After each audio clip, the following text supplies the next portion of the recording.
Welcome to another episode of Gig Masters, ladies and gentlemen. Your channel for getting and keeping more gigs. I'm your host, Moody Man. Today's episode is about banter. How and when to use banter. Banter is defined as conversation that is friendly, lighthearted, or humorous in nature, and not in a serious manner. Does that make any sense?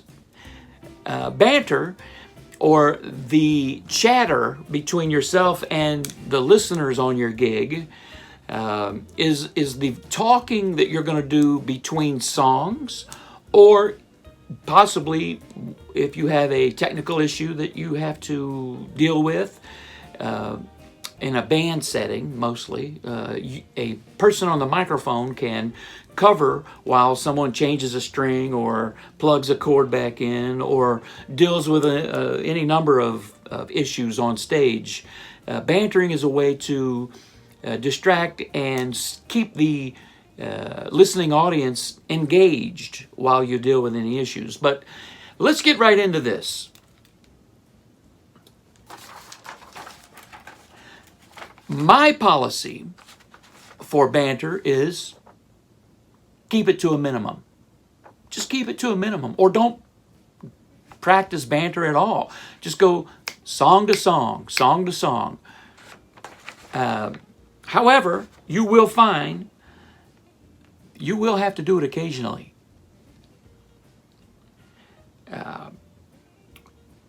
My policy as a musician, and moreover as a venue manager, because if you've seen previous episodes, you'll realize that not only am I a very busy working musician, but I'm also the entertainment director at multiple venues, several of the venues in which I work. I line up their performance schedule and do the auditioning for the entertainment, among other things. And as a manager, if you will, I have my own policies about banter, and I'm sure I share the same views as most venue owners / managers. And with respect to banter, my policies are, when bantering, do not talk about politics. If you're on a gig at my venue and you mention anything remotely political, you're not going to come back. That's that simple. I'm not going to ask you back. And I would expect the same treatment from someone who books me. Also, don't talk about religion. You will find that talking about religion may offend someone. So it's a good policy. Don't talk about religion.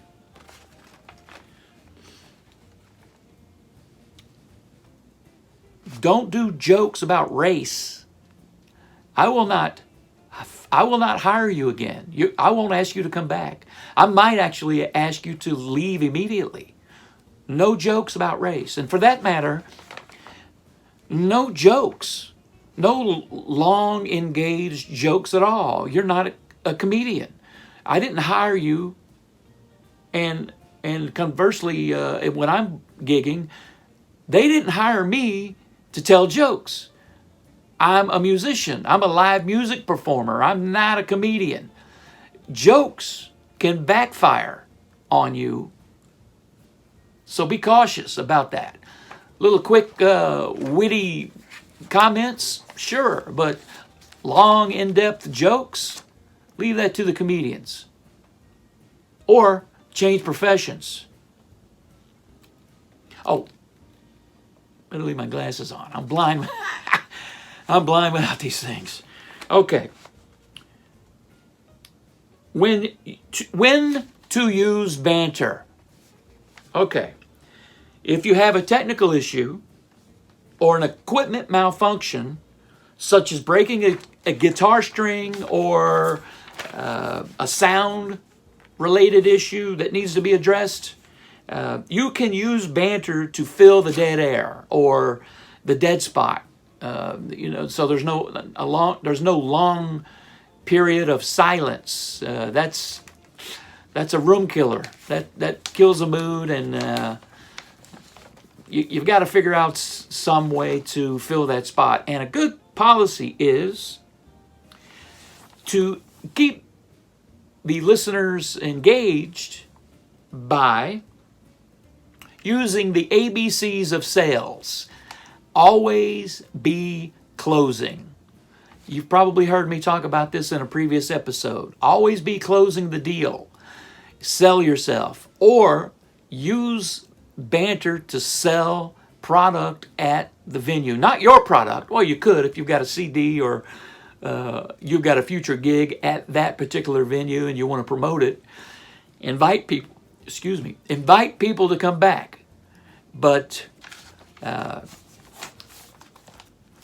always be closing. One of my favorite things to do is to talk about the food specials, talk about the menu or the food and drink items, and talk about my favorite dessert.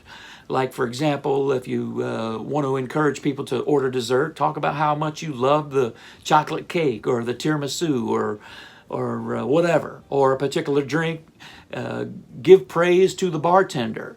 The bartender at most of these gigs can be your best friend, trust me. And if you sell drinks and he gets tipped for those drinks, that's a good thing. And if the owner or the managers find out that you are responsible for somehow promoting a healthy bottom line and encouraging the net profit of the business by closing the deal, then you're more likely to be asked to come back. Trust me, money talks. Okay, let's move on. What if someone comes up to you and starts chatting with you while you're on stage or while you're performing? Well, you can chat for a moment if you're on a background gig or like a happy hour gig, something very casual where it's mostly just, atmosphere music. You can chat. Matter of fact, as a booker, I'm going to put on my music director hat now, and I will tell you that a little bit of light conversation, one-on-one, from the musician and a single patron of the venue, that's fine. That's okay. But if it's a showcase gig, like you're the main feature performer and someone comes to talk to you, well, they're just drunk, and hopefully security can deal with it. Or what you might do is employ this tactic. You can politely tell them that you'll be with them in a moment, or speak to them on the break, or you'll be happy to speak with them after the gig is over. That's a polite way to do it. But generally on showcase gigs, there's a tech or security that can do crowd control, and they generally won't wander up on stage. But if on other gigs where there is no security, well, it's up to you. Just chat with them. If they start talking about their grandkids' kindergarten grades or something, or something that happened, some esoteric thing that happened 40 years ago, well, you don't want to get into some long drawn out thing that lasts 20 minutes, because that's not what you're there for. You got to keep it short. You got to figure out a way to keep it short. And you might just politely tell them that you've got to move on to the next song. That's what I do. But I never tell people, hey, I'm busy here. Hey, I'm working here. I'm trying to work here. Leave me alone. I'm not like that. The idea is to smile and be friendly. Okay, now, This is a short episode, so I'm going to end it by with a little twist here. You guys are probably wondering, why is this idiot sitting there with a guitar? He hadn't played a note yet. Well, you'll notice that in my previous episodes, I have not played one single note. And it's a shame because this is a beautiful Gretsch White Falcon. And I play pretty much exclusively White Falcon guitars on my band gigs. And I use other guitars occasionally, but my go-to are the Falcon line of Gretsch guitars. They perform well for me over the years, and look at this thing. You kidding me? So, the reason why you have never heard me play a note on this channel is because, well, this is not a guitar tutorial or a guitar lesson channel. I'm not going to talk to you about music theory or how to play guitar or guitar tricks or anything. Maybe occasionally, but not in depth. If you want that, you can go see one of 10,000 other guys on YouTube that are showing you tips and tricks on guitar or other instruments. This channel is not about how to play music, because you will find that the musicality has very little to do with this business. Now, some talent is required. I mean, you can't actually go out and expect to get paid for being horrible. I'm not horrible. I have some level of talent, but with respect to the circles of musicians in which I travel, I'm mediocre at best compared to these guys. There's some guys in my market that are huge talents. I've got a guy in my band who is a huge talent. I've got a guy, and over the years I've had guys that are massive talents. Currently my bass player is a PhD, Miro Tubic. He's played in symphony orchestras all over the world. Now he's in my band because I take care of him and I pay him well, and he's happy where he's at. And he's in a good market because I'm going to keep him busy. And now we'll go into depth on that subject in a future episode about taking care of your band. Guys, I can't stress enough. Don't abuse them. They are important, and we'll talk about it in a future episode. But again, this is not a guitar channel. How to play guitar. I'm just not going to do that. I'm just not that good. If you want to see good, go see Rick Beato. I'll leave a link to his YouTube channel in the description below or in the comments below. He's got over 1 million subscribers, and he will show you everything. I mean, I'm not going to talk to you about the pentatonic scale or the flat 5 in the Locrian mode. I'm not going to talk to you about all of that. That's for those other guys. But what you will find, and if you haven't already found out, that when you're online looking for how to get and keep more gigs, there's just not that much content. But if you'll look at my channel, from time to time, you will see that there is in-depth content on the fundamentals of policies and processes for you to get and keep more gigs. If you found this tip helpful, please hit the subscribe button. Come back and visit often. Leave the comments below. And if you want to contact me, you can email me. My email information is in the description. If you have any ideas for future episodes, or if you want to come on the channel and be a guest on the channel, if you have some input, send me an email.